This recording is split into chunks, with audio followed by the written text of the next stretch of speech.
Okay. So, week 5, recorded early, intended for July 19th.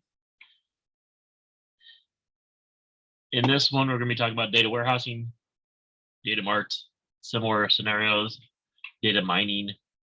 What does it mean to have a data warehouse? What does the business intelligence gathering capability mean? That kind of stuff.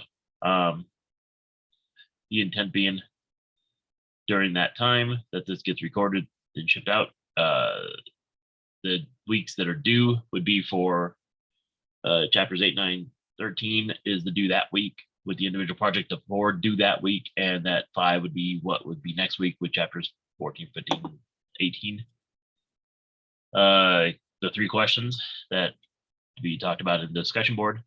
I will monitor it occasionally, so if you do it ahead of time, it's fine too. I'm okay with you doing it and replying and getting that out of the way, and I'll just grade you then too. So if you want to get that done early, we can all make this faster. Muse, there's 7 different pieces within the Muse. 1 video, 6 different readable or visual looking pieces. I'm going to go over some of that material in this briefing. The future warehouse scenarios is part of the last portion of the individual project. Your objective there is to come up with a couple of different warehouse scenarios using the case study, describing and giving the how you apply the functional, operational, management, audit, balance, control, utility.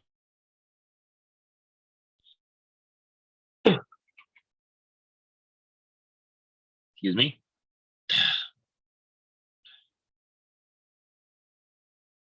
Okay.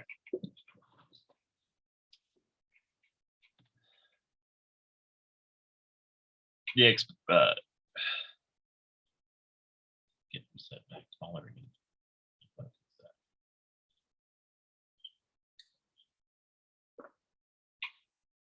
As I mentioned, there's like a couple of different scenarios you need to address within this, the database to database, the shifting and parsing, flat file usage. I give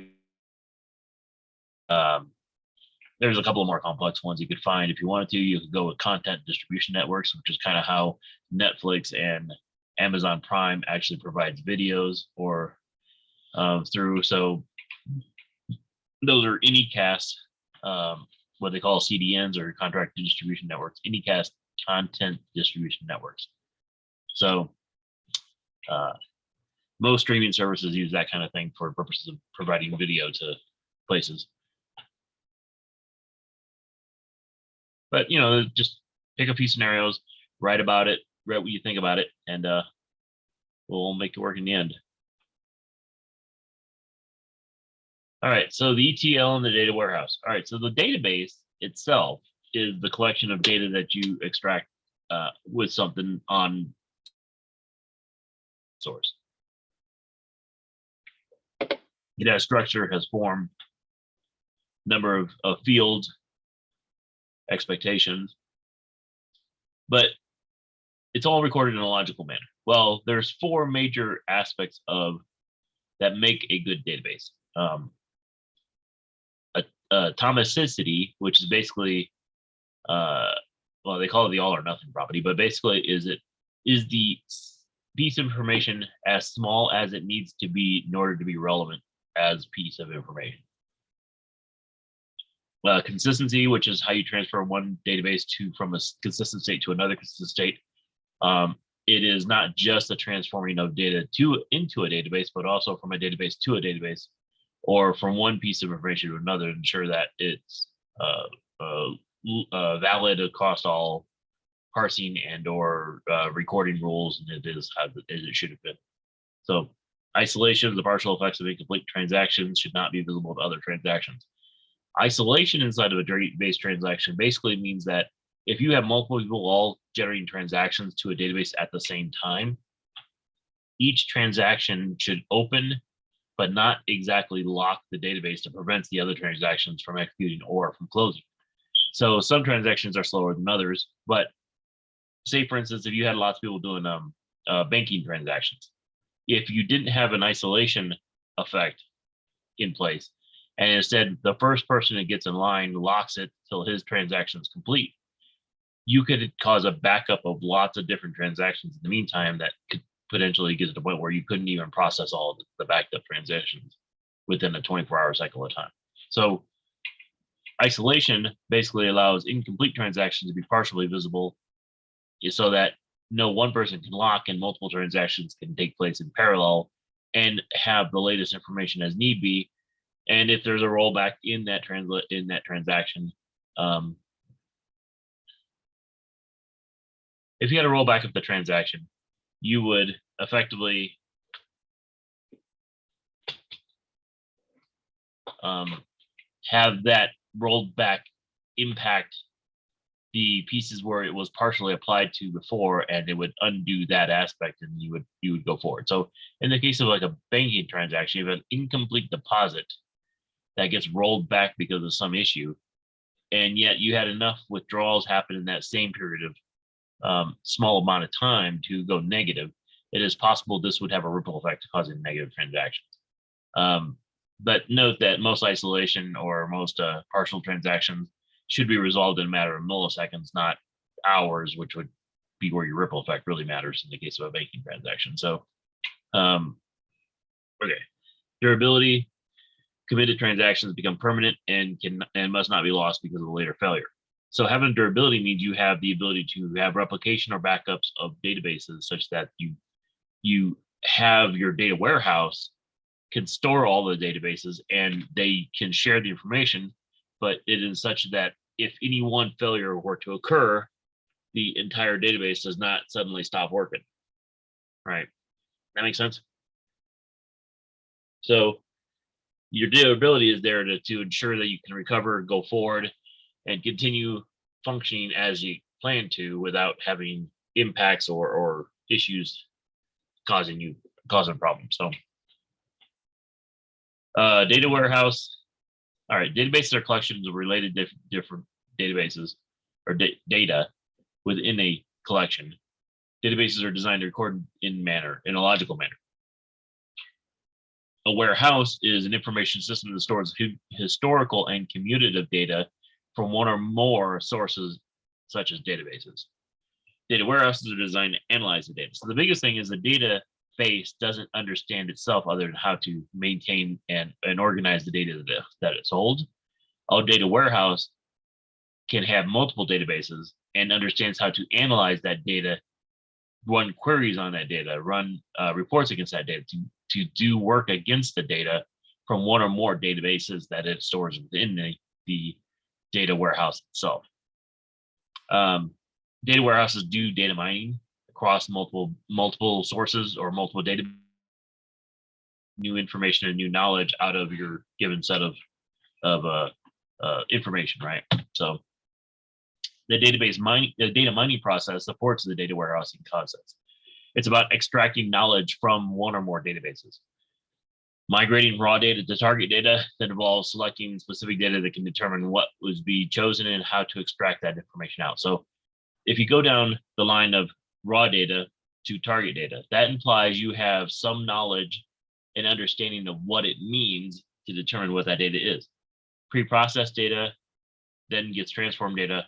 This is just how you manipulate data for the cases of figuring out knowledge based on it. So how to gain knowledge.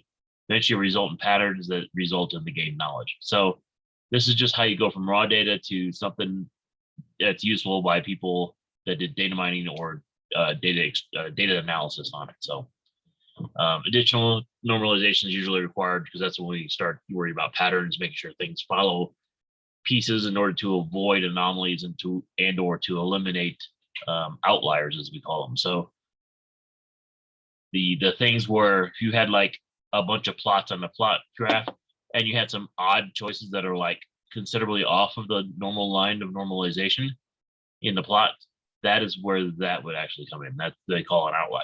There's those extreme odd cases that don't seem to fit within the curve. Database durability is one of the four aspects of a database with the the asset concept. It is there in the event to ensure that systems continue to function and that transactions are not lost and that failures don't cause irrecoverable systems. So synchronization can cause issues. Sometimes processes become broken while executed. Sometimes synchronization causes issues because of failure to complete a transaction from end to end. Durability can be hampered. If we go back to like say you had either multiple cities and flight schedules, or you had like purchasing orders and databases. If you have different city have different warehouses or businesses that conduct business, and they have their local they have a local pile of pieces on a shelf, right? Local widgets inside of their inventory, and they sell out of their local stuff. Well, usually that means you have to go to the nearest warehouse to have something shipped to the consumer from that point, right? Well, in the context of this, your local warehouses databases would be synced up on a regular basis so they know who has what quantity, so that if one local store in your local area that's within like 5 miles of your house doesn't have it, but you had to see at Lowe's, right? You wanted to go to Lowe's to get a barbecue grill, and the specific grill wasn't there at the local Lowe's, but it was at a distant Lowe's. They could tell you that by looking at their inventory of the other store. If that breaks where they can't access that inventory or know what the other store has, you still don't want to prevent your ability to make sales at the local place, nor do you want to prevent website sales as a result of that. So durability, in this case, they call it the split brain problem, where this set of systems becomes disconnected from this set of systems, but collectively they can also continue to still do work. And at some point, the durability gets resolved and the synchronization gets fixed in the process. So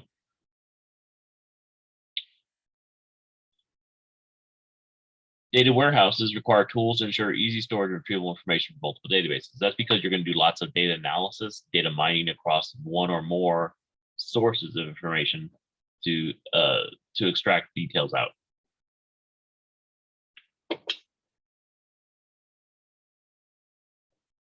Tools like stored procedures and triggers can help from a functional standpoint. The tools can create consistency in the process. Standardized automated processes are implemented for getting data from online transaction processing into the data warehouse. OLTP ensures the data can be useful, meaningful, and as correct as possible, because we want to ensure that data is consistent, correct, accurate. The fields going in and out are highly checked for type casing to ensure no anomalous data fields if we can help it from a transactional standpoint. But the data itself doesn't do that. It's the tools that process and send queries to and from that database, or the push and gets from a RESTful API that does that kind of work. So common standardized tools reduce the need for custom development of scripts.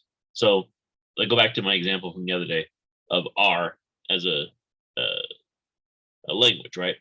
R is a great tool in that it gives you standardized methods by pushing and pulling information into and from databases, and ways to establish the tables and the naming of it so that you can do rapid visualization of the data with simple commands for plotting. And because the data itself is understood to be know how it's accessed, because it comes with a set of functions that from an object-oriented perspective that gave the data behaviors such that you can do that kind of work with. So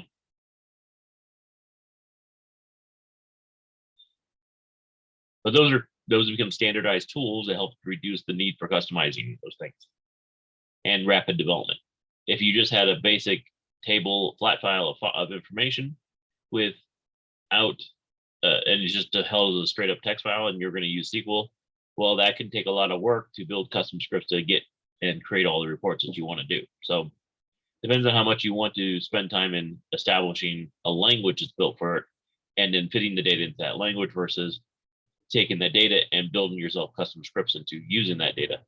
In the And the standardization of tools is much cheaper long-term and more robust in the capabilities. So data mining, data warehousing, large-scale data analysis, they tend to go with that set of tools as opposed to building custom programs and or scripts to be able to do the work. Data warehouse depend on rigidity of standards for data storage and retrieval.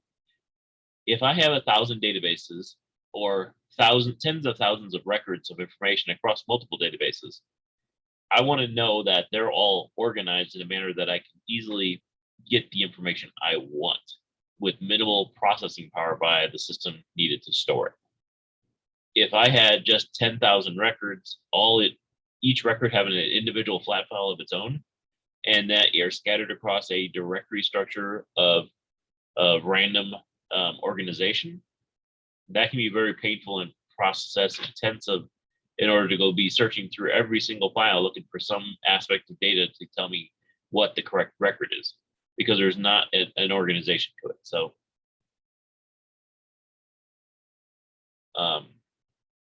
in the case of like what we call scale out storage, which is basically a means to set up an infinite number of files, more or less, across infinite number of subdirectories, so we can use some method to quickly retrieve data. That scale out storage would depend upon things like your database or naming of the system or metadata would be part of the actual directory structure itself in order to make things faster to search. So say you need to filter on, you go like country, state, city, person, their address, and then the person's name, right? It would be organized in the biggest to the smallest as subdirectories in the scale out storage, or as in components within atomicity of a database, so that when I filter, I start from the biggest thing or from where I want to go to. But if I go to I need to go to everything in Aurora, Colorado, as opposed to everybody in the US starting with the same last name, I can scope down my search faster, and then it cuts out 90% of the record, so that it auto ignores things that was filtered out in the process. So it's faster to find stuff. So searching the entire US for somebody with the same last name versus somebody in a particular city with the same last name is a different amount of processing power to do that kind of work for a database. So that's why you would force rigidity in standards and how you name things and how you retrieve stuff and how you store stuff, so that things can be structured at a later date and easily retrievable.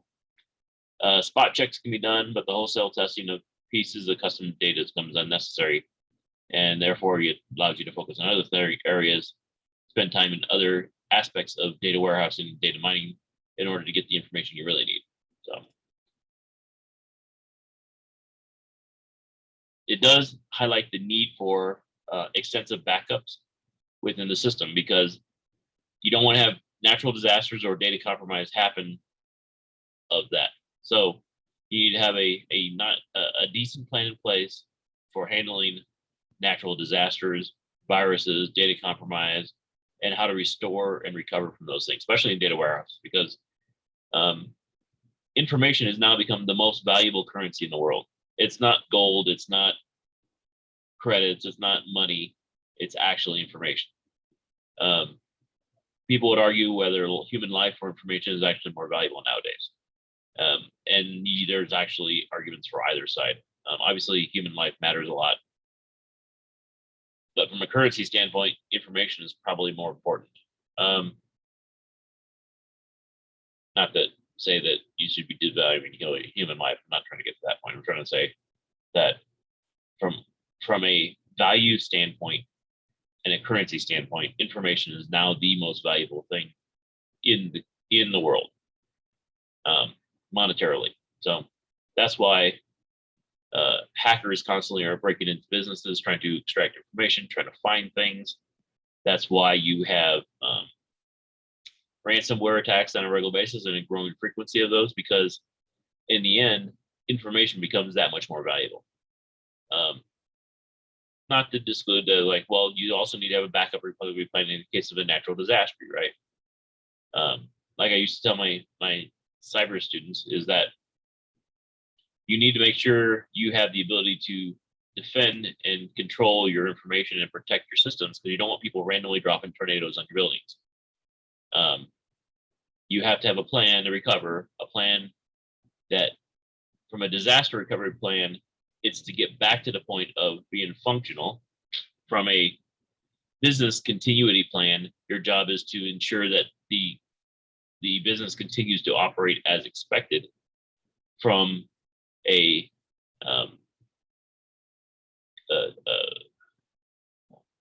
continuous operations plan, COOP,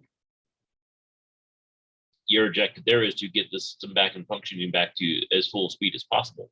The disaster recovery is there to ensure that you can continue to do work and get to the point where you're back to being 100% functional.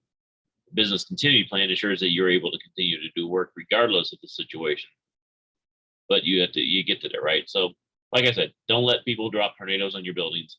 Only bad things ever come of that. Don't build a data center inside of a flood zone, such as like New Orleans, where you're on the first floor or second floor, you can be flooded out of a data center. That's a bad idea. At the same time, you don't build a don't put a building with a high rise or a skyscraper on top of a fault line. That could be problematic too. So anyway, thing where you want to put stuff. Speaking of natural disasters, I guess that just made me think of what's happened in Florida, where they built several high rises that have deteriorated over time from a lack of maintenance, right? But they built them on top of sand and landfill, which also deteriorates and condenses and smashes down during time, or breaks down from a biological standpoint into from physical pieces to like a fertile breakdown, right? A fertile manure type breakdown, right? Where you basically it biodegrades it over time, which causes it to also lose mass, right? Well, building on top of things like that, as opposed to like solid rock or bedrock, can cause issues where buildings sink. Other things like that happens, right? Those are just natural changes of local scenario based on poor planning. So, but anyways, in your data warehouse, plan to have backups, plan to have what your safeguards are, understand the constraints you need to do to protect stuff, right? You need to have physical security, you need to have recovery systems, you need to have backup of data, you need off-site backups, you need multiple site backups, things like that in place. Untested backups are basically a system that you can never depend on. You need to regularly go through there and test your backup to ensure that it's functional. It needs to be done on a regular basis. That includes actual restoration into a temporary database, for instance, right? To see if you can get back data. Disaster recovery plans include references to where data is backed up to, how often it gets backed up, and how that data gets transported from the company to an offsite location. The backup should always occur both on the site and the offsite. Backups can help lessen pressure, because where the backup will capture a snapshot of data, thus making the changes to a warehouse less stressful. People who've been in the field for a long time, they understand that it's very hard to put together a quality warehouse. So they are going to work early on to ensure that it's well organized for highest level of success. Overuse of utilities need to be avoided, because too many utilities, too many custom scripts doing work, too many custom tools needed to do the job adds way too much complexity into management of data. A good database warehouse, or a good database, or a good data warehouse has a small standardized set of tools that can do all of the work, and it's all well integrated into the infrastructure with the appropriate permissions needed by the people to do the job. Sometimes web editions are available for universal reach of data, and greater access to data for various programming languages because the standardization is highly utilized within web systems. You in that case should be doing lots of JSON and UML or XML type of tagging within their data. Tools are there to manipulate information, parse the data, etc. Always perform regular audits and checks. You want to make sure your data is good, it's functional, works as expected, that your systems are repeatable, and your procedures can be repeatable, and the queries are constantly repeatable, right? A good system has lots of quality, but a minimal set of tools, the manpower needed to run it, and effective network bandwidth to ensure that it never backups your logs or your database transactions and never back up. So you want to make sure all those are done on a regular basis, checked for, make sure any changes in your data throughput or your usage case or your use case, the amount of data you're collecting, none of that actually negatively impacts your network or your processing, right? So, and ultimately you want to make sure you can do data analysis, data mining, so decision makers can gain insight into the business intelligence needed to make the right decision on the given day with the best available data that you have. Project cleanup, initiation of the final stages of data extraction, used for reintroduction of data warehouses back to the process, usually reside within the data warehouse. But you need to make sure that you always clean up your projects. Don't leave your databases dirty with extraneous records, test data. Don't waste unnecessary storage space by letting users store thousands of copies of test data when in reality they only need the last couple. It's incorrect to assume signals or conclusions to updating the warehouse. Management and maintenance needs to be reviewed to ensure data is held to the highest standards at all times. Data needs to be recorded and considered valid and well constrained and to be or impeccably managed. Reach this goal, there need to be good tools. They need to be there to create a true consistency in the process. They have to be automated, standardized in order to do best transactions. Ultimately, you want your data to be meaningful. So doing good cleanups helps with that, helps with the flow of data, helps setting up the reusable processes that can be done over and over.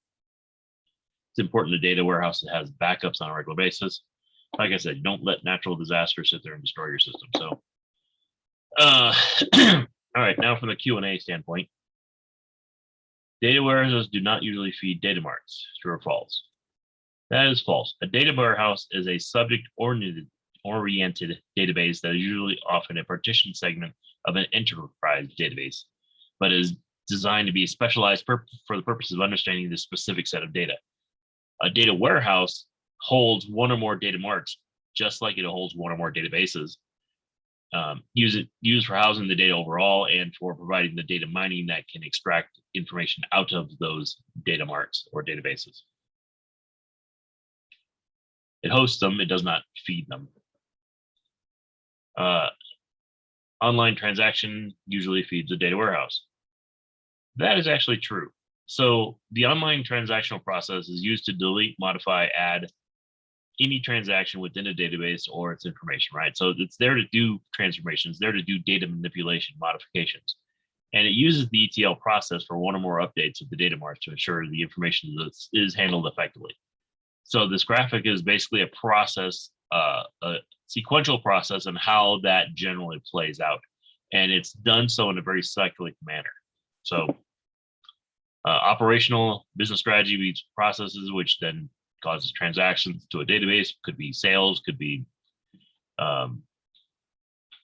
private information, could be HR type stuff.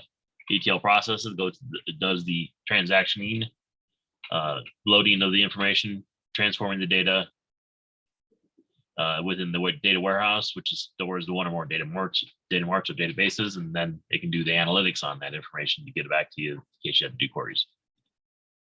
Legacy systems are where data may come from a warehouse. Answer is false. Legacy systems are typically older systems that aren't managed or maintained anymore by original system designers or programmers, and are often left in disrepair until they get replaced by modern systems.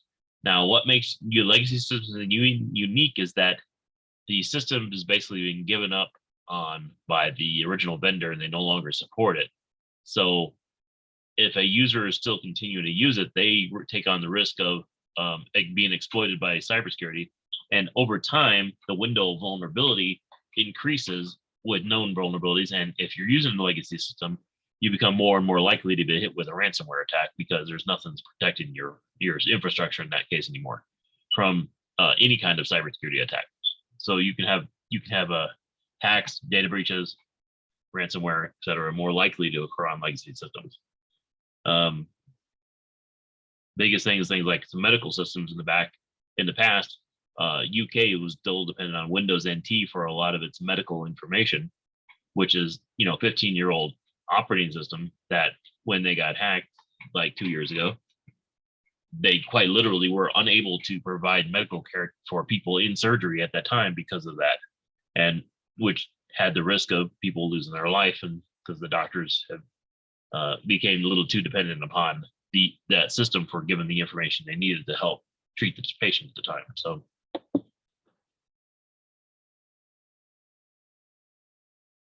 legacy systems are where what may have produced data in the past, but they are not necessarily where new data comes from. Data modeling is not as important to do in the warehouse as design setup in there. That is false. To perform data modeling, a number of prereqs are required. Tables, foreign keys, primary keys, data warehouses, ETL process, modeling to give you behavior and context for the data. And you need to aggregate the data to a data warehouse with data modeling. This helps determine how to best store the data, what the metadata should be, how it's easily extracted, what's the best tools, can you standardize the read and write process, and all that. In any database, normalization is necessary for a more efficient database. That's true. Data normalization is there to reduce issues with data from a later date. Data marts are a more specialized version of a data warehouse. That's also true. Data marts are basically a purpose-built for specific types of data collected. Data marts are considered dense, more focused versions of a data warehouse specialized in the specific topic. Data warehouse can have one or more data marts. So it's specialized, slower to implement, cheaper to implement versus a large scale data warehouse. So data marts are specialized, data warehouses are the collective of all, becoming part of the collective. Yeah. Because resistance is futile. A good deal of the business intelligence for large companies is often derived from data warehouses. That is true. Business intelligence would not be possible without a data warehouse because of the data mining, because of the analyst tools, because of what is necessary to extract that in large amounts of information and make it useful so that business decision makers can do what they need to do. Is basically takes the knowledge and making use of it in some manner that is necessary to function.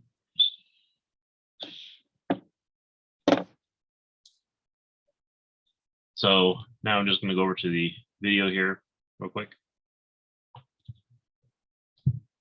It plays. Play. The final stage of data extraction is the reintroduction of the data warehouse back into the process as the data are ready to reside in the warehouse. However, it is incorrect to assume that this signals a conclusion to the updating of the warehouse. The management and maintenance issues need to be reviewed yet again because this is the part of the process that will hold data up to the highest standard that they should be to be included in the warehouse. These data need to be as impeccable as possible, as should any data that are recorded. To reach this goal, there need to be tools and procedures in place to help ensure this. Tools such as stored procedures and triggers can help from a functional standpoint, creating a true consistency in the process. These standardized, automated processes can be implemented into the procedure of getting data from online transaction processing to the data warehouse. This ensures that the data will be as useful, meaningful, and correct as possible. Seasoned professionals will search out utilities to help assist them in the process of putting together a quality warehouse and tools that will assist them in keeping that warehouse in the same shape as when it was launched. In addition, the audit procedures that are in place must provide the ability to check data and yet not spend an inordinate amount of time doing so. As with any data storage and extraction, transformation, and loading process, it is important to ensure that the flow of data is correct and also to make sure that the process is efficient. Setting up code or a warehouse procedure should always be done in such a way as to enable the reuse of the same processes over and over. This heightens quality and allows for a more thoughtful use of business tools, manpower, and network bandwidth. Another important consideration in data warehousing is data backup. Viruses, natural disasters, and data compromising do not happen often, but a thoughtful and detailed plan must be in place as a safeguard. All of these elements lumped together will produce a quality warehouse, one that is efficient and also provides management with a good factual basis for making decisions. As data storage conventions become more and more common, the data professional can leverage these technologies to give businesses better access to more meaningful data.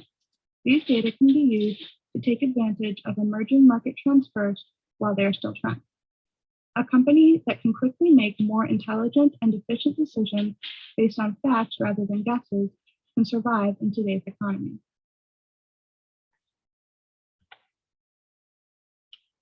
All right. Well, of course, the other pieces of this. I hope this class was useful to you. I hope you do well in your career of choice. If you have questions, definitely ask questions. I will continue to check and do the feedback and email and responses I needed. I'm certainly available if you have any questions or any issues. If you want to ask questions even outside of this class, I'm okay with answering those as well. So I hope this helps. I hope you do well. Other than that, good luck and hope you enjoyed the class. Thanks. Bye.